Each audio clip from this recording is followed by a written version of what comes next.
ত্রিপুরা আগের থেকে আত্মনির্ভর ছিল, কিন্তু দীর্ঘ ৩৫ বছর পূর্বতন সরকার কিছুই করেনি, শুধু জিন্দাবাদ জিন্দাবাদ করেছে। এখন তারা আবার ঘর থেকে বের হতে উঁকি ঝুঁকি দিতে শুরু করেছে। তাদের জিন্দাবাদের যন্ত্রণায় রাজ্যের বহু কলকারখানা বন্ধ হয়ে গেছে। রবিবার উদয়পুর মহকুমার ১৪৬ কোটি টাকা ব্যয়ে ৮টি নতুন প্রকল্পের ভিত্তিপ্রস্তর স্থাপন অনুষ্ঠানে বক্তব্য রাখতে গিয়ে কথা বলেন মুখ্যমন্ত্রী ড মানিক সাহা। উদয়পুর রমেশ ইংরেজি মাধ্যম বিদ্যালয়ে এদিন আয়োজিত অনুষ্ঠানে মুখ্যমন্ত্রী আরো বলেন, বামফ্রন্ট সরকারের কাজ অষ্টরম্ভা কাজ ছিল। তাদের কারণে আজ বহু কাজ করতে হচ্ছে বর্তমান সরকারকে, কিন্তু আজকে যে কাজ বর্তমান সরকার করেছে সে কাজগুলো আগে করা হলে আজকে অন্য ক্ষেত্রে বর্তমান সরকার অর্থ রাশি ব্যয় করতে পারত। মুখ্যমন্ত্রী আরো বলেন, উদয়পুর, ধর্মনগর এবং আগরতলা শহরকে স্যাটেলাইট টাউন করা হবে। এগুলো মডার্ন টাউন হলে বিভিন্ন সমস্যা দূর হবে। মুখ্যমন্ত্রী বিরোধীদের এদিন কোণঠাসা করতে আরো বলেন, রাজ্যের শান্তি নেই বলে বিভিন্ন সময় তারা অভিযোগ তোলে। আসলে তারা আগে থেকেই অশান্তি করার জন্য ডিজাইন তৈরি করে রাখে, তারপর যাতে রাজ্যে শান্তি নেই বলে রাস্তায় বের হতে পারে সে সুযোগ খোঁজে, কিন্তু ৩ দিনের মধ্যে সেই সুযোগ বন্ধ করে দেয় সরকার।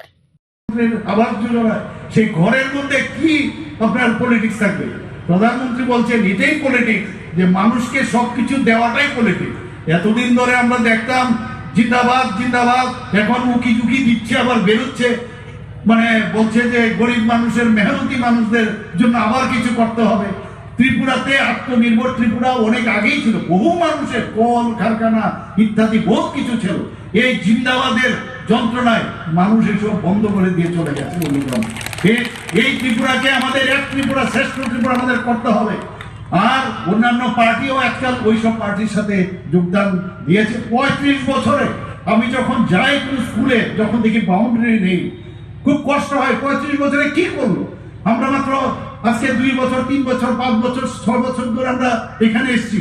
মনে হলো এই কাজটা যদি ওরা করে দিয়ে যেত, আমাদের পক্ষে সেই বার্ডেনটা কম হতো, আমরা অন্য কিছুতে সেই পয়সাটা কাজে লাগাতে পারতাম। খালি জিন্দাবাদ জিন্দাবাদ আর বিভিন্ন সময়ে মানুষকে বিভ্রান্ত করা এই আগের সরকার এবং এই যে দল তারা এগুলো করেছে। আমরা পরিষ্কার কথা, প্রধানমন্ত্রী বারবার বলছেন মানুষের স্বার্থে আমাদের কাজ করতে হবে এবং সেই কাজগুলো আমরা করছি। বন্ধু, আগে আমার মনে আছে একটা রাস্তার মধ্যে দৌড়তাম, এমবিবি কলেজের যে এখন যেটা টিসিএল মাঠ হয়েছে, সেখানে আমরা নিজেরা কুদাল দিয়ে কেটে 400 মিটার একটা ট্র্যাক করেছি। বাইরে যেতাম খেলতে, ন্যাশনাল মিট করতে যেতাম, আমাদের ট্র্যাক ছিল না, আরসিসির মধ্যে পুকুর পাড়ে দৌড়তাম। এ দিয়ে হবে না, বাইরে গেলে মানে সেইভাবে প্র্যাকটিস যেহেতু হতো না, লাভের লাভ হতো না, সেই ট্র্যাক আমরা বানিয়েছিলাম। আর আজকে এই সিনথেটিক ট্র্যাক আমাদের বাধারঘাটে প্রায় শেষের পথে, শুরু হওয়ার পথে, পানি সাগরে অলরেডি আমরা সেটা ইনোগ্রেশনও করেছি।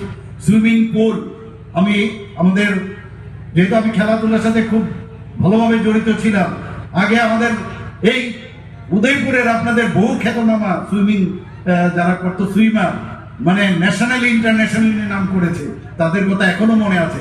তো তাদেরকে আমাদের যে কৃষ্টি সংস্কৃতি, আমরা বারবার বলি আমাদের সংস্কৃতি, সেখানে খেলাধুলার যে সংস্কৃতি সেটাকে পুনরুদ্ধার করার এটা আমাদের নৈতিক দায়িত্ব আমার মনে হয়। এর জন্য আমাদের পানিসাগরে একটা সুইমিং পুল করেছি। কিছুদিন আগে একটা সুইমিং পুলের কথা আমার হচ্ছে, যে ডাইভিং দেওয়ার যে অবস্থা, ডাইভিং দেওয়ার ভারতীয় জনতা পার্টির নেতৃত্বাধীন যে সরকার, সেটা কেন্দ্রেই হোক আর বিভিন্ন রাজ্যেই হোক আর ত্রিপুরা রাজ্যেই হোক, সব জায়গায় ওনারা সবাই মিলে এই যে ডাবল ইঞ্জিনের সরকার, আমরা চেষ্টা করছি উন্নয়ন করার, এবং সেই উন্নয়ন ছাড়া মাননীয় প্রধানমন্ত্রীজির যে ওনার যে চিন্তা ভাবনা, সেটাকে সামনে রেখে আমরাও সমস্ত জায়গায় উন্নয়ন ছাড়া কিচ্ছু হবে না, এবং উন্নয়নের মাধ্যমে আমরা মানুষের কাছে যেতে চাই। এবং সেই কাজটা এখানে আমার পূর্ববর্তী বক্তারা আপনাদের সামনে রেখেছেন। আপনারা সবাই জানেন মাননীয় প্রধানমন্ত্রীজি আমাদের বারবার বলছেন যে বড় ছোট একটা হাড়ি নিয়ে গেলে লাভ হবে না, বড় হাড়ি যদি নিয়ে আসেন তাহলে আমি বেশি করে দেব। মনে আছে ইলেকশনের সময় আস্তাবল মাঠে উনি প্রথম 18-র আগে যখন এসেছিলেন তখন বলেছিলেন, এবং সেই জায়গার মধ্যে আজকে ত্রিপুরাতে হীরা মডেল দিয়েছেন উনি, HIRA plus model, national highway, internet, আমাদের রেলওয়ে, আমাদের এয়ারওয়ে আর ওয়াটারওয়েজের, সেটাও আগামী দিন হয়তোবা সেটা আরো ভালোভাবে চালু হবে। গ্রেজিং এর কথা হচ্ছে। শান্তন টিভি।